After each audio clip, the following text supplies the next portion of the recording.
La Cité de Dieu de saint Augustin, livre 10e, chapitre 29. De l'incarnation de notre Seigneur Jésus-Christ, repoussé par l'orgueil impie des platoniciens. Tu reconnais hautement le Père ainsi que son Fils que tu appelles l'intelligence du Père, et enfin, un troisième principe qui tient le milieu entre les deux autres, et où il semble que tu reconnaisses le Saint-Esprit. Voilà pour dire comme vous les trois dieux. Si peu exact que soit ce langage, vous apercevez pourtant comme à travers l'ombre d'un voile le but où il faut aspirer. Mais le chemin du salut, mais le Verbe immuable fait chair, qui seul peut nous élever jusqu'à ces objets de notre foi, où notre intelligence n'atteint qu'à peine, voilà ce que vous ne voulez pas reconnaître. Vous entrevoyez, quoique de loin et d'un œil offusqué par les nuages, la patrie où il faut se fixer, mais vous ne marchez pas dans la voie qui y conduit. Vous confessez pourtant la grâce quand vous reconnaissez qu'il a été donné à un petit nombre de parvenir à Dieu par la force de l'intelligence. Tu ne dis pas en effet « il a plu à un petit nombre » ou bien « un petit nombre a voulu », mais « il a été donné à un petit nombre » et en parlant ainsi tu reconnais expressément l'insuffisance de l'homme et la grâce de Dieu.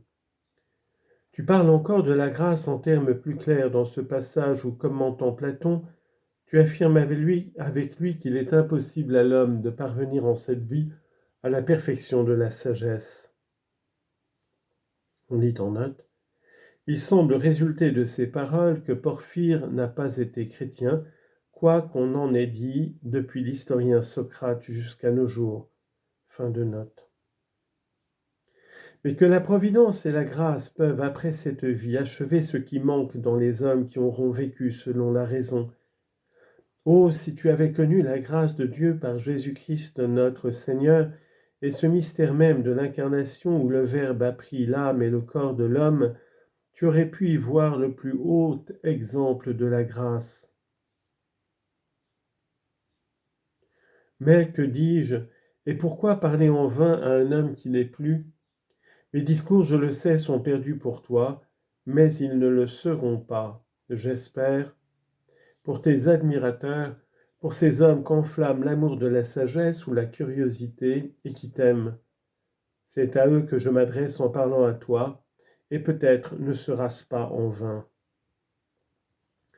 La grâce de Dieu pouvait-elle se signaler d'une manière plus gratuite qu'en inspirant au Fils unique de Dieu de se revêtir de la nature humaine sans cesser d'être immuable en soi, et de donner aux hommes un gage de son amour dans un homme Dieu, médiateur entre Dieu et les hommes, entre l'immortel et les mortels, entre l'être immuable et les êtres changeants, entre les justes et les impies, entre les bienheureux et les misérables.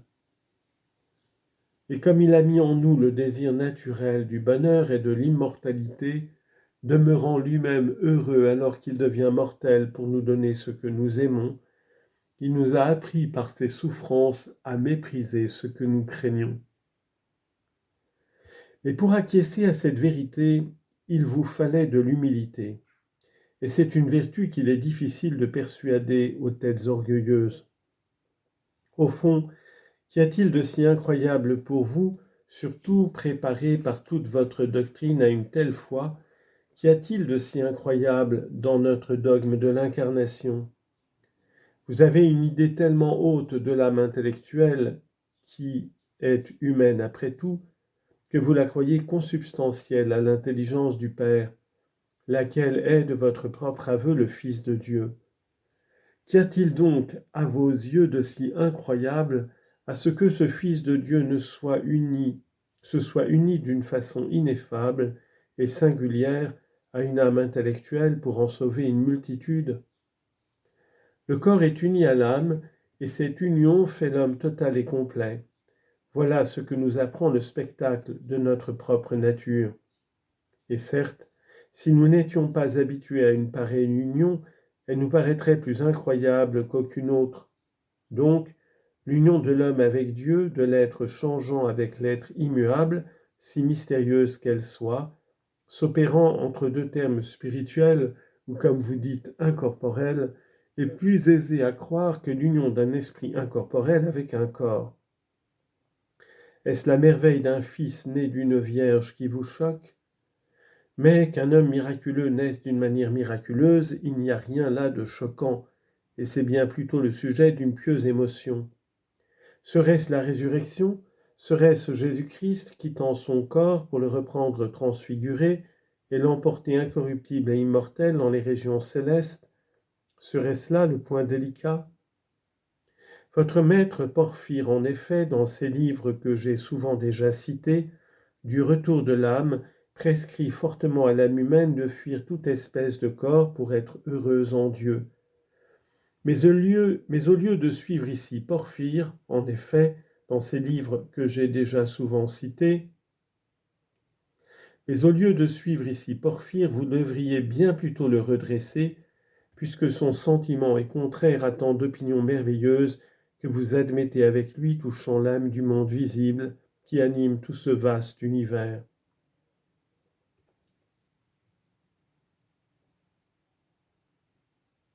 Vous dites en effet sur la foi de Platon que le monde est un animal très heureux. Note, voyez le Timée, tome 12, fin de note. Et vous voulez même qu'il soit éternel. Or, si toute âme, pour être heureuse, doit fuir absolument tout corps, comment se fait-il que, d'une part, l'âme du monde ne doive jamais être délivrée de son corps, et que de l'autre, elle ne cesse d'être bienheureuse ?